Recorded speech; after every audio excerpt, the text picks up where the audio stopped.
Welcome to the KeeKee's Big Adventures Family Travel Podcast, here to help inspire and plan your family's next big adventure.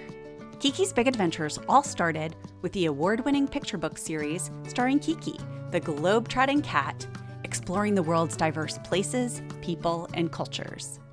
I'm Shannon, the author and creator of KeeKee's Big Adventures. Moms and families love the books and asked for help planning their own adventures, so the podcast was created to help. Adventure awaits! I am really looking forward to today's conversation. We have travel mom Susan joining us, and I think travel moms and dads are really going to enjoy this conversation, not just because of the amazing travels that Susan has been on with her family, but just the whole way they approach travel. So let's get into it. Welcome to the podcast, Susan. Hello, I'm so excited to be here. I love to talk travel. I've been talking about it with people for years, but never in this way. So I'm really excited about it. Yay! Well, tell the listeners a little about yourself. Okay, well, I'm Susan and my husband is Brendan. We have two kids, Capri and Evan. Capri is currently 20, Evan's 16. My husband and I have a financial advisory business, and it's fun. We work together and we play together, we travel together, we work and travel at the same time. So it's a lot of fun. For many years, we've been traveling and planning it together, including when we were dating. We did a lot of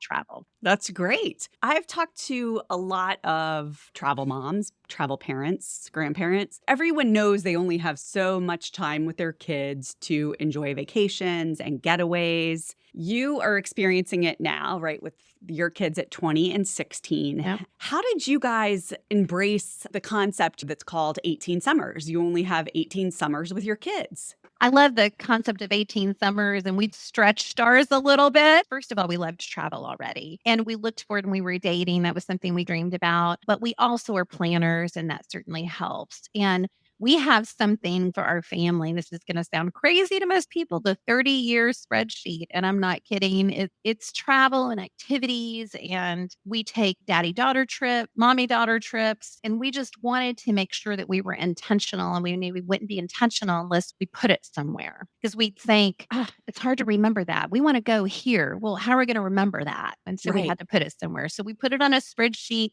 that goes out by years. It shows what our age is and their age is. And we have it planned out. I love it. We met Susan's daughter, Capri, who is just phenomenal. She goes to Ringling College, which is here in Sarasota, and she interned with us this summer. And we met Susan and Brendan, and they were talking about this spreadsheet and how they've approached travel. And I'm like, that is just so amazing because as Susan knows, and some of you have heard, we are working with AAA on an app that's called the Family Travel Passport, which will help you do something similar to what Susan and Brendan have done. Because I think a lot of people just don't do it because it is overwhelming. I know I'm not very good at spreadsheets, but you guys being financial planners, obviously, you're good with spreadsheets. But I love how you've done that. Working with your daughter and talking to her, what an impact it has made on her life because of the experiences and the adventures that you've been able to have.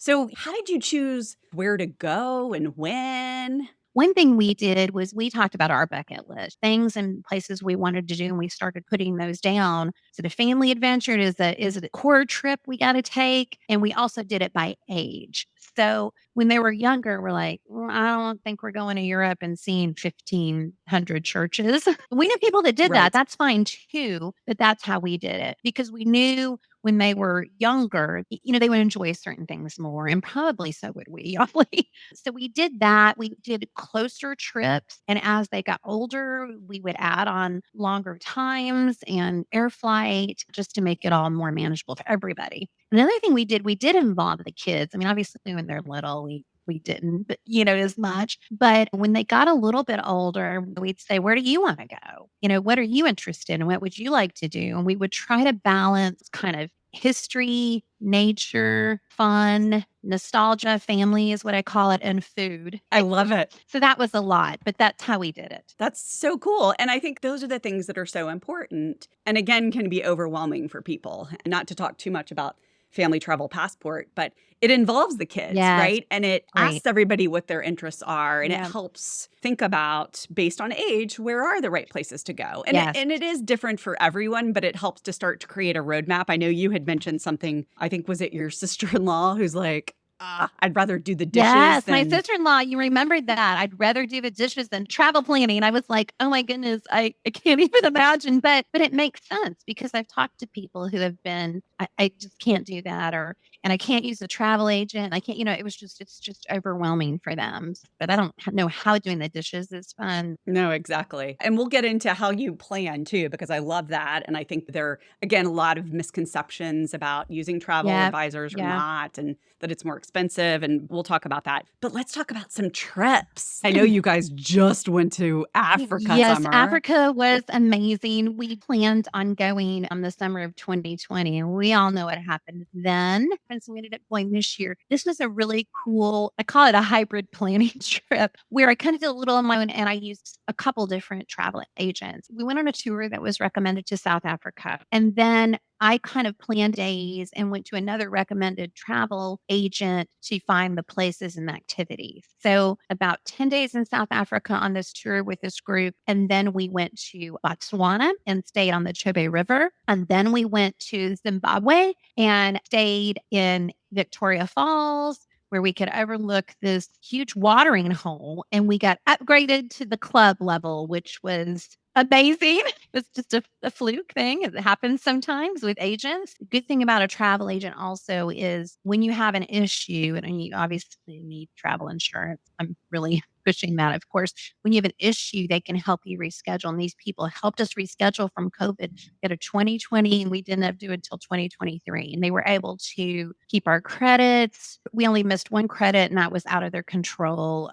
We saw elephants swimming in Botswana across the Chobe River. That was my favorite highlight because I don't know that I even realized elephants swam in a group holding on each other's tail. It's crazy. We got up really early with the group and took safaris, where, of course, we all saw these animals in the wild we'd never seen before.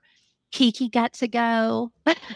I know they took Flat Kiki with them. We'll have to share those Yes, pictures. Some of yes, them are on Instagram. But yes. just Mhm. amazing. And the kids, I know Capri said it was just, Yeah. once in a lifetime experience. Yeah, I wish I would have done more of this over time. But one day on this other tour, we got to go to a local school and participate in some things with the kids, and that was really cool. They live differently than we do, and it's good for everybody to see that. That's one of my things I like about travel is I think kids learn how to be thankful for where they live and what they have. Anyway, it was great.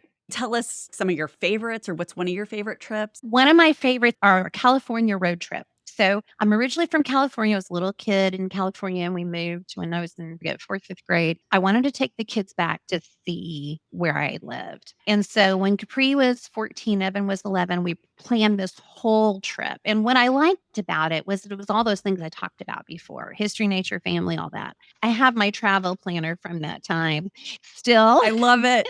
Saved on the drive.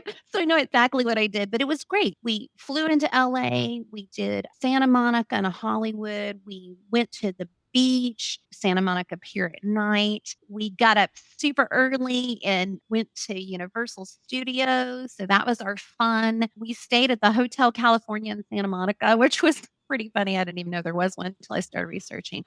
Our nature park was Sequoia and Yosemite, and we drove. We got a car Okay. line there, so we drove from Santa Monica up there. We stayed in Fresno overnight, which was where my dad grew up. So Okay. my kids got to see that. Then we went on to Yosemite. So it was a big road trip within California. We saw the sequoias. We stayed in Yosemite Valley, and then we capped it all off with a stay at the Disney's California Resort. And we went to California Adventure and Disneyland.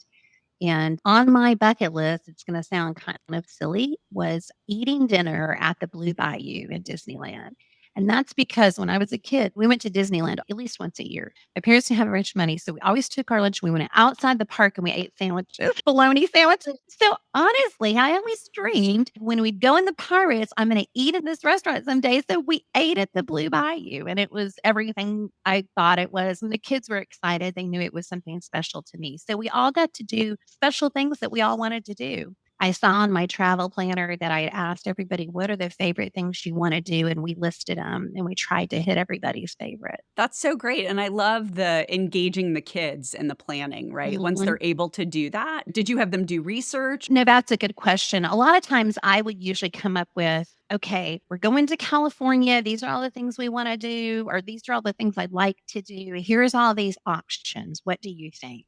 We really value dinner time, where we discuss things. And so we'd sit down and we'd go through. And Evan had said he definitely wanted to go to Hogwarts at Universal. Of That was one of course. his tops. So I kind of laid things out there for them after I did research. That's great. From what you all have said, you're good about taking advantage of not just summer. You've got winter breaks or fall breaks Mhm. or spring breaks and really being able to get the most out of those 18 plus years. It was intentional because of family time. You really get close when you travel together, I think, and you have fun together. That's not always happening at home in the same way. Yeah. And so it gives you an opportunity to bond and really get to know each other and have ventures together.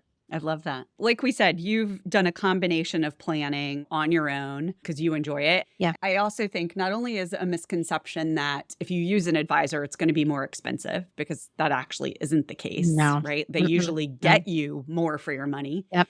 And in today's day and age, it's so important because every trip seems to have some sort of hiccup. I just was doing a claim for our last trip with travel insurance.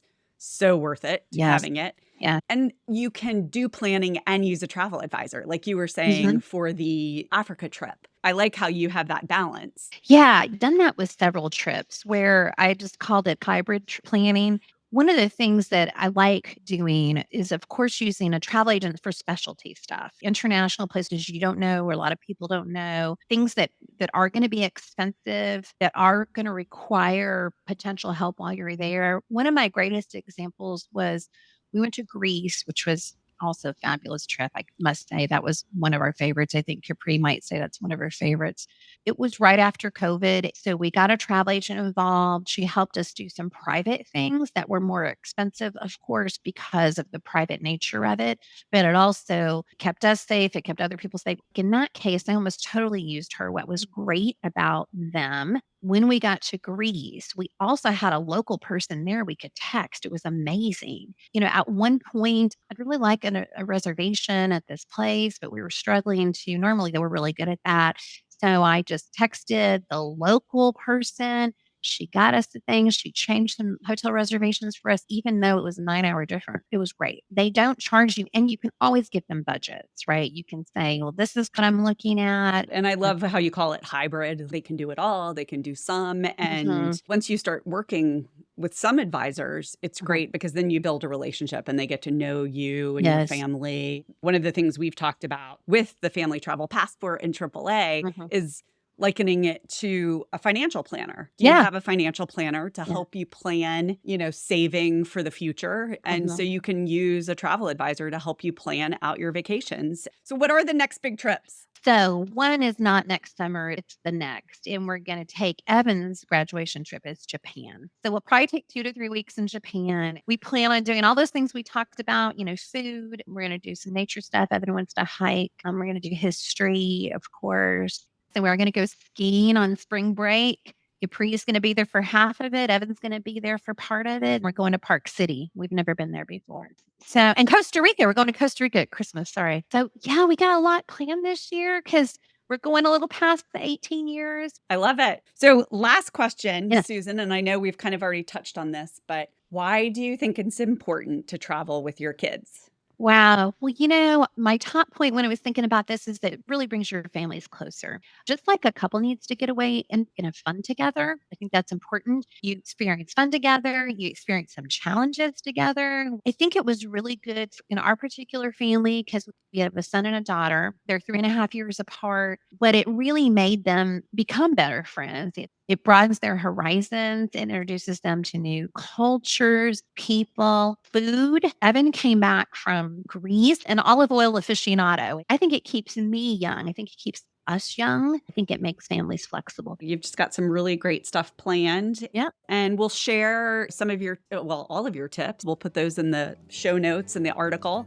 Well, Susan, thank you so much for joining us and for all of the great tips and information and sharing your amazing trips. You're welcome. It was really fun. Thank you.